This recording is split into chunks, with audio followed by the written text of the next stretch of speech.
नमस्कार, स्वागत है। आप देख रहे हैं छत्तीसगढ़िया न्यूज। वक्त हो चुका है छत्तीसगढ़ के दिन भर की खबरों को जानने का। आइए डालते हैं खबरों पर नजर फटाफट अंदाज में।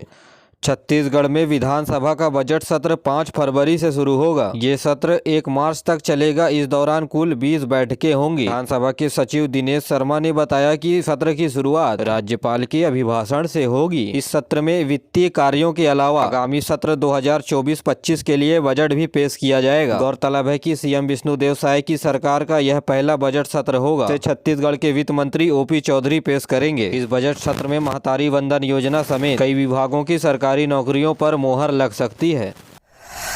छत्तीसगढ़ में बड़े विभागों में से एक विभाग शिक्षा विभाग की बड़ी बैठक हुई। 6 घंटे तक चलने वाले इस बैठक में मंत्री बृजमोहन अग्रवाल ने बड़े फैसले लिए, जहां छात्र हित को देखते हुए 9वीं के सभी वर्ग यानी बालक बालिकाओं को निःशुल्क साइकिल मिलेगा। पहले केवल बालिकाओं को साइकिल दी जाती थी, लेकिन अब बालक और बालिकाओं दोनों को साइकिल दिया जाएगा। इसके अलावा 12वीं तक पढ़ने वाले अलग अलग विषय के छात्रों को निःशुल्क पुस्तक दिया जाएगा और यह पाठ्य पुस्तक आने वाले नए सत्र से दिए जाएंगे। साथ ही CS, CA, बैंकिंग, रेलवे, विभिन्न प्रकार के प्रतियोगी परीक्षाओं के लिए सरकार की ओर से फ्री में कोचिंग कराया जाएगा। इसके अलावा मंत्री अग्रवाल ने अधिकारियों को निर्देश दिए हैं कि नई नियुक्तियों को ध्यान दें। शिक्षकों की पोस्टिंग मेरिट के आधार पर आसपास के जिले में ही हो। तो वहीं शिक्षा विभाग के अधिकारी और कर्मचारियों के वेतन को एक निश्चित समय तक देने के लिए कहा है। इसके अलावा राज्य में पूर्व स्थापित 100 कॉलेजों में अंग्रेजी माध्यम के सेक्शन खोलने तथा कार्य योजना बनाने के दिए हैं निर्देश। यानी जिन कॉलेजों में हिंदी मीडियम में पढ़ाई होती थी, वहां अब इंग्लिश मीडियम में भी पढ़ाई कराने की तैयारी सरकार की ओर से की जा रही है।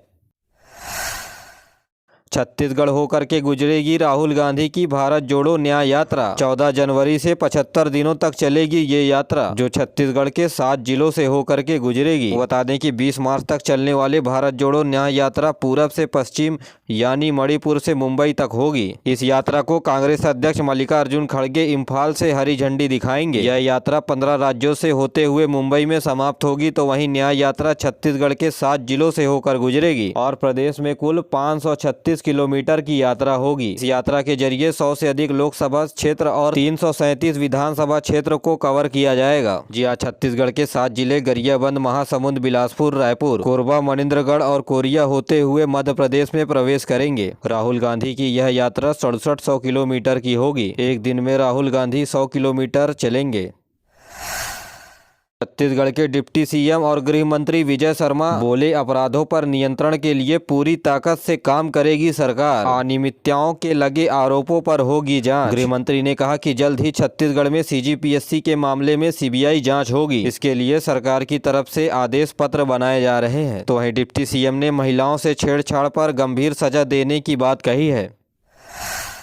छत्तीसगढ़ में बढ़ते हुए कोरोना के मामले को देखते हुए उच्च न्यायालय ने अपने परिसर के अलावा अन्य अधीनस्थ जिला न्यायालयों में मास्क और सैनिटाइजर का उपयोग अनिवार्य कर दिया है। उच्च रजिस्ट्रार जनरल के द्वारा जारी किए गए आदेश में कहा गया कि हाईकोर्ट और उसके अधीनस्थ न्यायालयों में सभी अधिकारियों और कर्मचारियों को मास्क और सैनिटाइजर का उपयोग अनिवार्य रूप से शुरू कर देना चाहिए। इसके अलावा वकीलों और पक्षकारों को मास्क के बिना न्यायालय में पेश नहीं किया जाना चाहिए। साथ ही कोरोना से बचाव के लिए परस्पर दूरी का पालन करने को कहा गया है। इस आदेश को तत्काल प्रभाव से लागू कर दिया गया है।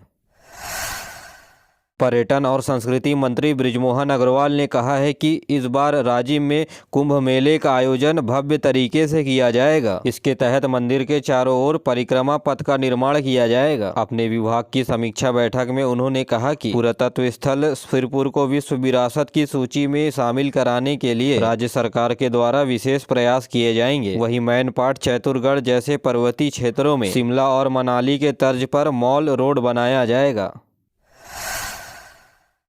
प्रदेश के उप मुख्यमंत्री अरुण साव ने कहा है कि निर्माण कार्य में श्रेष्ठ गुणवत्ता बनाए रखना अधिकारियों की पहली प्राथमिकता होनी चाहिए। साथ ही PWD मंत्री ने निर्देश दिए कि खाली पदों पर भर्ती के लिए आवश्यक कदम उठाए जाएं। PWD और नगरीय प्रशासन विभाग की समीक्षा बैठक में श्री साव ने कहा कि विभाग के स्वीकृत कार्यों को निश्चित समय पर पूरा किया जाए। इसमें देर होने पर संबंधित अधिकारी के विरुद्ध जवाबदेही तय की जाएगी। तो वहीं लोक निर्माण विभाग यानी PWD मंत्री अरुण साव ने कहा कि 2 महीने के भीतर प्रदेश के सभी सड़क की मरम्मत और बचे हुए कामों को पूरा किया जाए।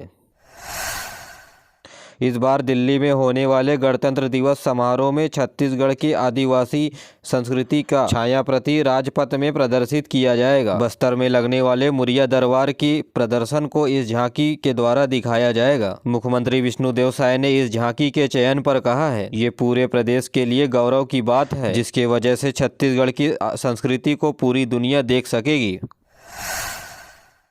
और अब पेश है मौसम का हाल। अगले 24 घंटे के दौरान सरगुजा संभाग और आसपास के क्षेत्रों में हल्की वर्षा होने या गरज चमक के साथ बौछारें पड़ने की संभावनाएं हैं। मौसम विभाग के अनुसार छत्तीसगढ़ से लेकर हरियाणा तक चक्री चक्रवाती घेरा बना हुआ है। इसके वजह से प्रदेश में नमी युक्त हवा चल रही है। इसके प्रभाव से अगले 1-2 दिनों तक प्रदेश के ऊपर बादल छाए रहेंगे। सरगुजा संभाग में भी 1-2 जगहों पर छिटपुट बारिश होने के साथ बदली के आसार बने रहेंगे, जिसके वजह से न्यूनतम तापमान में भी 2 डिग्री बढ़ने के आसार हैं।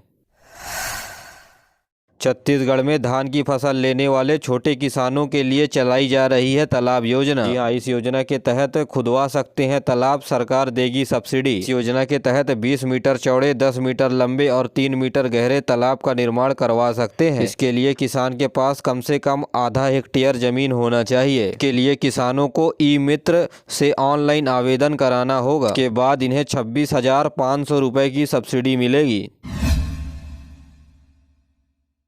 महिला एवं बाल विकास मंत्री लक्ष्मी रजवाड़े ने राजधानी स्थित शासकीय बालिका गृह, नारी निकेतन और सखी सेंटर का आकस्मिक निरीक्षण किया। दौरान वह अधिकारियों से कहा कि बालिका गृह और नारी निकेतन समेत आश्रय स्थल पर महिलाओं और बालिकाओं को सुरक्षा का अनुभव होना चाहिए। इसके लिए उचित वातावरण और आवश्यक व्यवस्था सुनिश्चित की जाए। श्रीमती रजवाड़े ने बालिका गृह के बच्चियों से बात कर उनकी दिनचर्या, पढ़ाई और अन्य विषयों पर भी चर्चा की। उन्होंने नारी निकेतन और सखी सेंटर में रहने वाली महिलाओं को हर संभव मदद के लिए भरोसा दिलाया।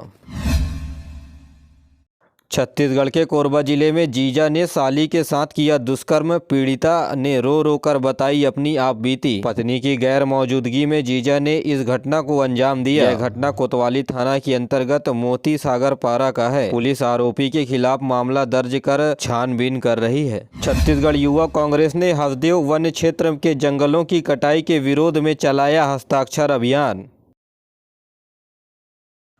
छत्तीसगढ़ प्रदेश युवा कांग्रेस के प्रदेश सचिव अभिषेक कसार के नेतृत्व में हसदेव वन क्षेत्र के जंगलों में पेड़ों की अंधाधुंध कटाई के विरोध में छत्तीसगढ़ प्रदेश युवा कांग्रेस की तेली बांधा तालाब में हस्ताक्षर अभियान चलाया। छत्तीसगढ़ में नए मंत्रिमंडल के गठन के बाद साय कैबिनेट की पहली बैठक मंत्रालय भवन में हुई। सीएम साय की अध्यक्षता में कई प्रमुख एजेंडों पर मीटिंग रखे गए। जी हां, साय कैबिनेट ने 3 महत्वपूर्ण बड़े फैसले लिए हैं, जिसमें पहला फैसला अंत्योदय राशन कार्ड धारी और बीपीएल राशन कार्ड धारी, जिनकी संख्या प्रदेश में 67 लाख है, राशन कार्ड धारी परिवारों को निःशुल्क अगले 5 सालों तक चावल देने का निर्णय लिया गया है। प्रदेश के सोसाइटियों में चावल के नाम पर अब 2 रुपए भी नहीं लगेंगे। राष्ट्रीय खाद्य सुरक्षा अधिनियम 2013 के तहत बनाए जाने वाले राशन कार्डों में 1 जनवरी 2024 से आगामी 5 सालों तक निःशुल्क चावल दिया जाएगा। तो वही दूसरा बड़ा फैसला, सीजीपीएससी भर्ती घोटाले की जांच सीबीआई करेगी। साय कैबिनेट ने सीबीआई की जांच कराने का फैसला सीजीपीएससी पर लिया है। बता दें कि वर्ष 2021 में आयोजित भर्ती परीक्षा में अनियमितताओं की शिकायत के चलते राज्य सरकार ने सीजीपीएससी पर सीबीआई जाँच कराने का फैसला लिया है। तो वही तीसरा बड़ा फैसला 21 क्विंटल प्रति एकड़ की दर से धान खरीदने का लिया गया है। इसके अलावा धान खरीदी की तारीख को भी बढ़ाने का फैसला लिया जाएगा। बता दें कि कैबिनेट की यह तीसरी बैठक थी, जहां तीसरा बैठक मंत्रिमंडल के विस्तार के साथ हुआ।